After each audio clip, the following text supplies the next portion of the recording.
বাংলাদেশে দরজায় কড়া নাড়ছে ঈদুল ফিতর। স্বজনদের সঙ্গে ঈদের আনন্দ ভাগাভাগি করতে ট্রেন, লঞ্চ, বাস কিংবা ব্যক্তিগত যানবাহনে নারীর টানে বাড়ি ফিরছে মানুষ।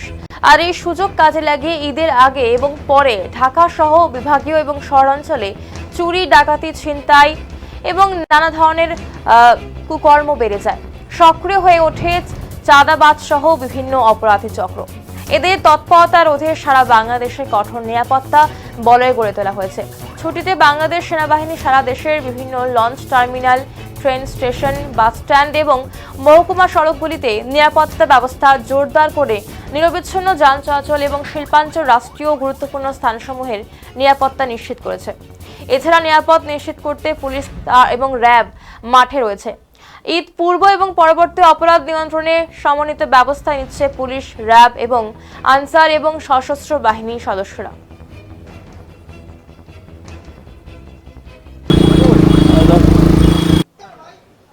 প্রিন্ট ও ইলেকট্রনিক মিডিয়ার প্রিয় সাংবাদিকবৃন্দ, আমার ডিএমপির সহকর্মীবৃন্দ, আসসালামু আলাইকুম।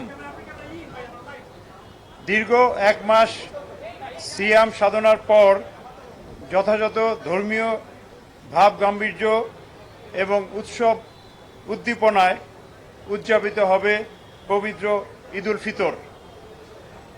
প্রিয় দেশবাসী, বিশেষ করে ঢাকা মহানগরবাসীকে জানাই পবিত্র ঈদুল ফিতরের অগ্রিম শুভেচ্ছা। ঈদ মোবারক। আপনারা জানেন, বরাবর মতো এবারও জাতীয় ঈদগাহ ময়দানে ঈদের প্রধান জামাত সকাল 8:30 ঘটিকায় অনুষ্ঠিত হবে। এখানে একত্রে প্রায় 35,000 প্লাস মুসল্লি ঈদের জামাত আদায় করবেন। জাতীয় মসজিদ বাইতুল মোকাররমে মোট 5টি ঈদ জামাত অনুষ্ঠিত হবে। তার মধ্যে প্রথম জামাত শুরু হবে সকাল 7টায়। আগে বলা হয়েছে আবহাওয়া প্রতিকূল থাকলে হয়তো এই ভেন্যু চেঞ্জ হতে পারে। এছাড়া ঢাকা মহানগরীতে মোট 121টি ঈদগাহ এবং 1599টি মসজিদে মোট 1771টি ঈদের জামাত অনুষ্ঠিত হবে। এর বাইরেও আগারগাঁয়ে পুরাতন বাণিজ্য মেলা মাঠে উত্তর সিটি কর্পোরেশনের উদ্যোগে ঈদ জামাত অনুষ্ঠিত হবে।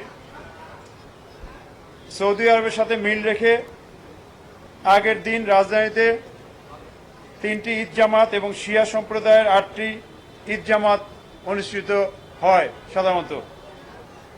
আমরা এখন নিরাপত্তা ব্যবস্থা এবং ট্রাফিক ব্যবস্থা নিয়ে আপনাদেরকে জানাবো। প্রথমে নিরাপত্তা ব্যবস্থা। জাতীয় ঈদগাহ, বাইতুল মোকাররম জাতীয় মসজিদ এবং ঢাকার অন্যান্য সকল স্থানে অনুষ্ঠিতব্য ঈদ জামাতের নিরাপত্তা নিশ্চিত করতে ঢাকা মেট্রোপলিটন পুলিশ সমন্বিত সুদৃঢ় সুবিন্যস্ত নিরাপত্তা ব্যবস্থা গ্রহণ করেছে।